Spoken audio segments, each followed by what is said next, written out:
The power of love. I was leaning against the wall, arms crossed worrying, and it wasn't long before my eyes became caught on the last memory I had of my cherished daughter. The bauble, with a love heart drawn with glitter pen, was a Christmas present that Jane had given me 3 years ago.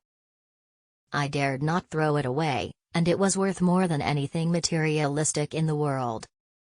When my daughter Jane had been kidnapped, the insurmountable feelings of anger and emptiness were indescribable. There was no way of telling, but I never gave up hope that she was still alive. You would think that the power of justice, retributive or legal, would be enough to find the killer and have my daughter back home. But how unfortunately wrong I was. The police did investigate, but living in the countryside there weren't any witnesses or clues. The case was put to rest, but I was far from happy. I nagged them week after week for further investigation, and finally they did an extensive search of the neighborhood for suspects and witnesses. Was that truly the best that they could do? At home, I could do nothing but traipse in the living room, pondering who could have been so ignoble to commit such sin. Nobody knew my Jane like I did. She was born with Down syndrome, and often undeservingly humiliated. And whilst people did not like how she looked or talked, I would not have wanted her any other way. She was my daughter, and even if she looked like the younger Cyclopes, I would love her all the same. Soon, enough was enough, and if the police or CSI was not going to bother, stuff them, I thought.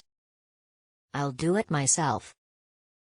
I'll do it, with the training I had received when I was a CIA investigator. It did take me just over a year, but every minute a piece of evidence found was valuable, and it was me who put the puzzle pieces together.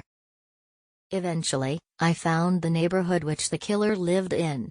I lived in Serbia, and the criminal lived in Vishnu, a highly populous town of India. I traveled halfway across the world and spent another 2 years in Vishnu. I lived in poor conditions where disease was surrounded, but it was a small price to pay. I searched and inspected every building, and interviewed every suspicious man in India. My determination assured me that I'd get him, and I did. I killed him and concealed the homicide very well. But as I did say, it was the strongest power of love that made me do this, the unconditional love for Jane, my daughter. The dictionary defines love as any object of warm affection or devotion. To me, I simply define it as Jane and I.